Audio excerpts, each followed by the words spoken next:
I found out my boyfriend had been cheating on me with some girl for 2 years, so I hit up her fiancé to get revenge on them, but he got me pregnant. I, 26F, just found out I'm pregnant after having revenge love making with a fiancé, 35M, of the girl, 30F, who my ex-boyfriend, 32M, cheated on me with for 2 years. My ex and I met when I was 20 but were only friends until we started dating 2.5 years ago. I found out last year that my ex had been cheating on me for basically our whole relationship with a girl he met through a mutual friend. I broke things off after I found out and told the girl's fiancé about their affair. He ended up breaking off their engagement after he found out, and she seemed nonchalant about it until she realized that my ex's money wasn't actually his. My grandma left me a lot after she passed back in 2019, and my ex had been flaunting around the things I'd gifted him throughout our relationship to her, even going as far as to claim that the house and antique car my grandpa left for me and his will were my ex's. It's not something I'm proud of now that I think back to it, but I did allow my ex to walk all over me for the first month or two after I broke things off because I missed him so much. I gave him money and tried to make things work but would always get reprimanded by my parents and friends when I'd run to them crying after he ghosted me for her. I didn't officially give him up until the girl's ex-fiancé messaged me and told me that she was rubbing it in some of their old friends' faces about how pathetic I was and how desperate I was for my ex who didn't even give a damn about me. I was really upset and asked him if he'd be willing to meet up with me because I knew that if I talked to my parents or friends about this, then they'd just lecture me even more. He agreed and the two of us met up at a random food cart place. We ended up spending most of the day just exploring and talking about how we were doing. He'd also confided in me about his relationship with his ex. They'd known each other for 10 years and they'd liked each other for most of the time they were friends, but he wasn't looking for a relationship because he was focusing on school. He had decided to give them a chance after she'd driven over 12 hours overnight to him because they talked on the phone, and he said he was feeling under the weather and was stressed from how vigorous his residency schedule was. She'd dropped everything to take care of him, helped clean his place, and made him some home-cooked meals after finding out that he was surviving off of vending machine snacks and instant coffee. He told me in detail about how he'd never felt so loved and cared for, how after she'd done that for him, he decided that she was the one, that if this wasn't love, then love wasn't real. Finding out that she was cheating for the last 2 years made everything click into place. She'd been pushing off getting married, telling all her friends that she was having doubts about him. He'd been trying to convince her into going to couples counseling when I broke the news to him that she was sleeping with my ex.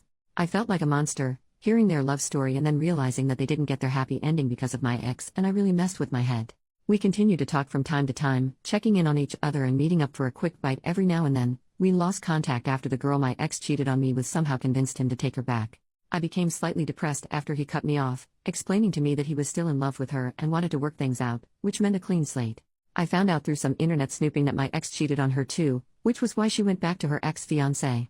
A few months passed and things went back to semi-normal. I started getting therapy and was about ready to put myself back out there to try out the dating pool again when around New Year's I got a call from the guy. He was crying and asking if I was available to talk. I of course said yes and out of concern met up with him at his place. He broke down to me and told me about how he'd found her and my ex in his mom's guest bedroom during Christmas, when she'd snuck him in for a quickie during his family's busy holiday party. All hell broke loose when he found them in the guest bedroom after spending 20 minutes looking for her everywhere.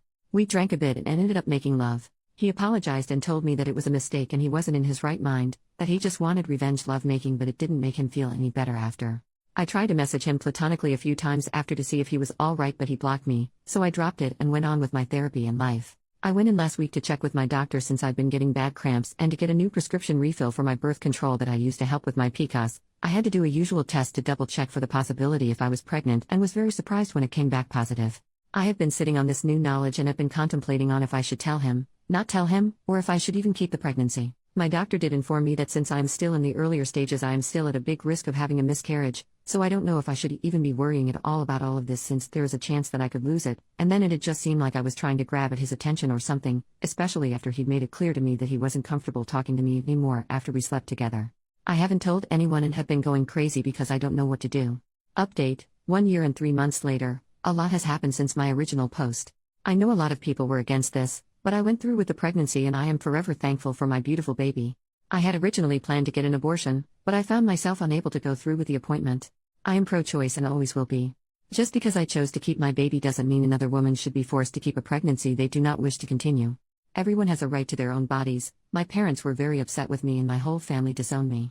I listened to what some of you said about letting the father know. We'll be referring to him as Dave. After many failed attempts to reach out to him I decided to go in person. Dave was not happy when I showed up at his place but when I told him why, he agreed to talk with me. Dave let me know that he'd officially ended things with his ex and wanted to go no contact with me because I was another tie to his past with her, but he was willing to try and figure out a co-parenting plan with me if I agreed to a paternity test first. I of course felt a bit bad about the paternity test part but agreed to it since we both had only been acquaintances that bonded over our trauma.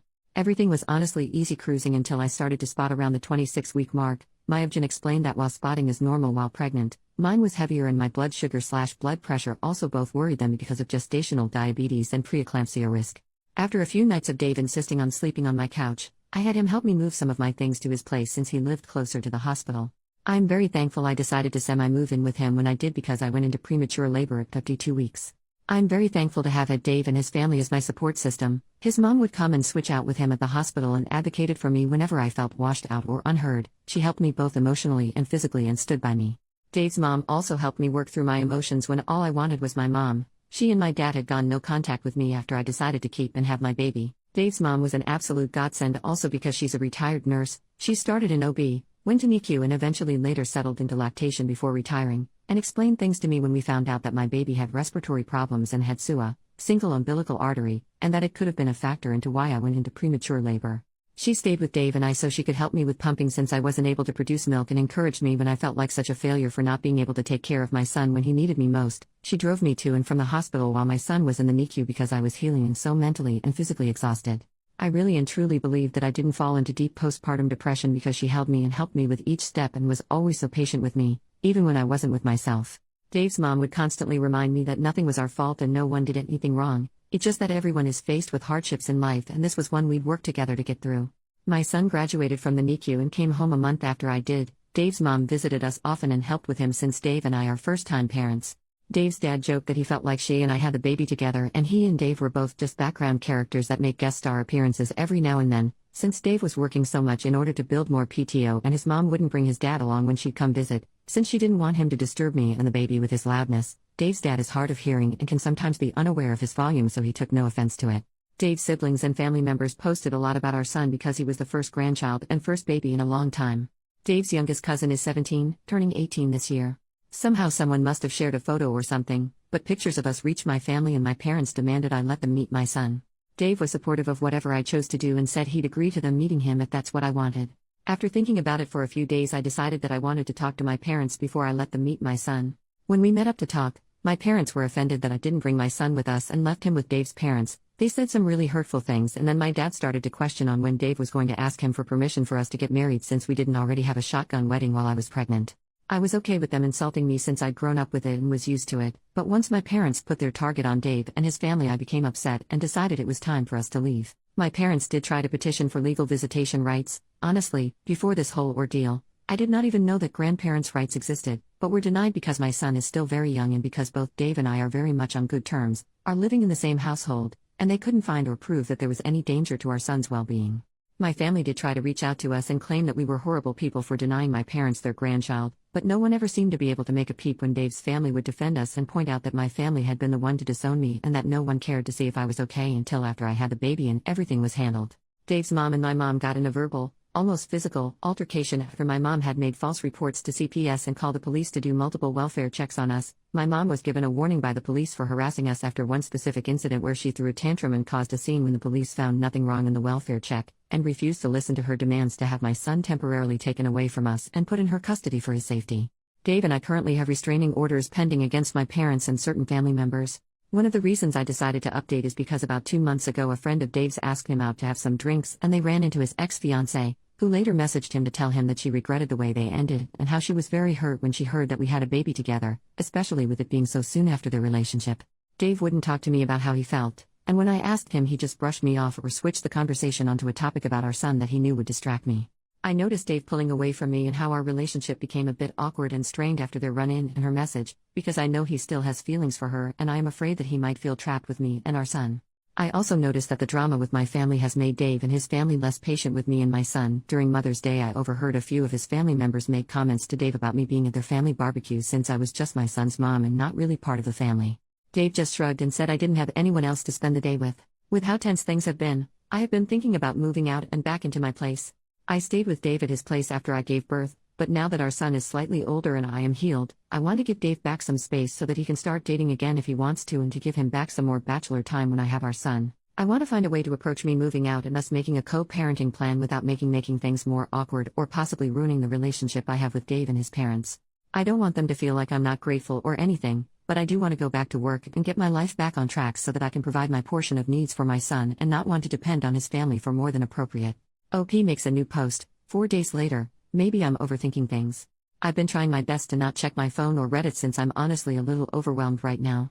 I will let you all know that I did talk to Dave and he was against me moving out. He also wasn't willing to talk about the situation with how he's been acting after running into his ex, and said I was bringing up something that didn't matter since we were talking about me wanting to move out. I haven't said anything about what I heard during Mother's Day, and I don't think I'm going to mention it since I feel really bad that it was meant to be a private conversation, so I don't think anyone meant anything bad. During our conversation, Dave let me know that maybe I'm just overthinking or overreacting and that I shouldn't make big decisions like moving out. He also talked about how because our son is a preemie, he'd prefer if one of us was a stay-at-home parent until he turned 2 or 3 years old so he could catch up with his peers, and then once he started pre-K, then we could go back to work again. But I feel like he's been trying to avoid me since the conversation, but I could also be overthinking like he said. But after reading some comments, I do feel like I'm valid in the way I feel, but I am also not sure anymore. I want to do what's best for my son. I know people already think I'm so dumb and that I shouldn't have had him, but I am trying to be better for my son. I feel like he's my only family left and I really want to try to do what's best for him. Second update, 9 months after last update and 2 years after original post. I don't think anyone really cares for this update, but I'm going to put it here for anyone who may want to know. After the last time I posted, things were a bit awkward and tense between Dave and I for a few weeks until Father's Day. I honestly didn't feel comfortable going to his aunt's house for their family gathering because of the conversation I'd overheard during Mother's Day, but I went because it was Dave's first Father's Day after we'd had our son the previous year. I initially didn't want to bring up the topic because it was supposed to be a good day, but Dave was actually the one who brought up the topic after we'd returned from his aunt's house.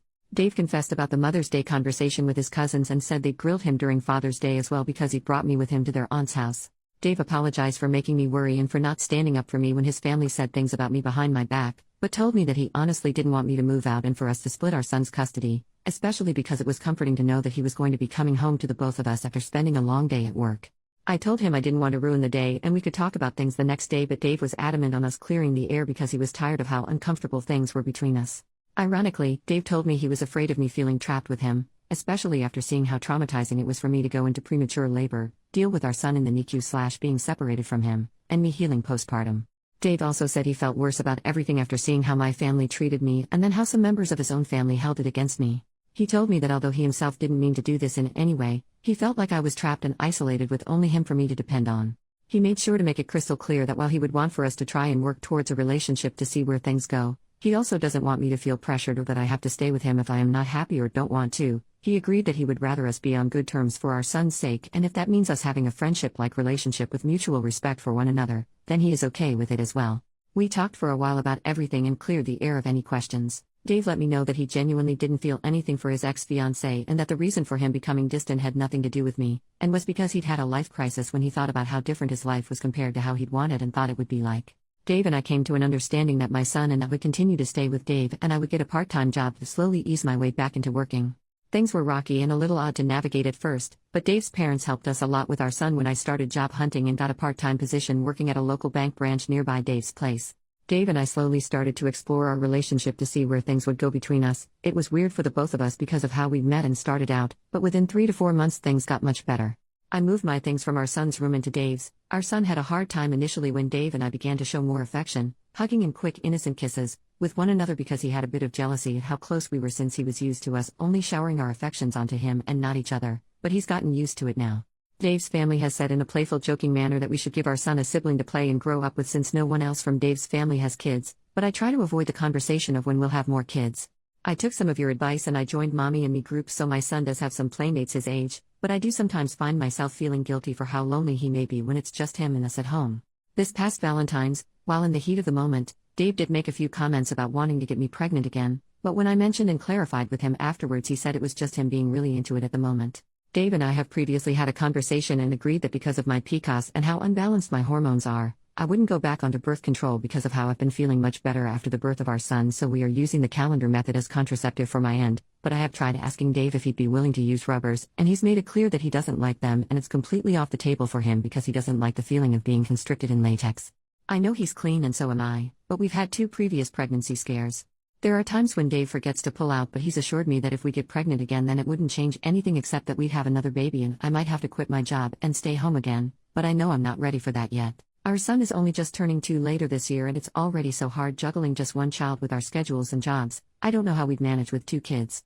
Dave and I are in a wonderful place right now in our life and relationships, so I don't want to keep bringing up contraceptives or anything because I don't want to ruin the peace. I've been contemplating possibly going back onto the pill or looking into other options I could use, but I'm scared to put my body through a whirlwind of hormones and put a toll on my mental health again.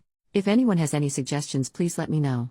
Thank you all so much for your support and kind words. My life has truly changed for the better, and I am forever grateful and thankful to every one of you for your words of advice and wisdom.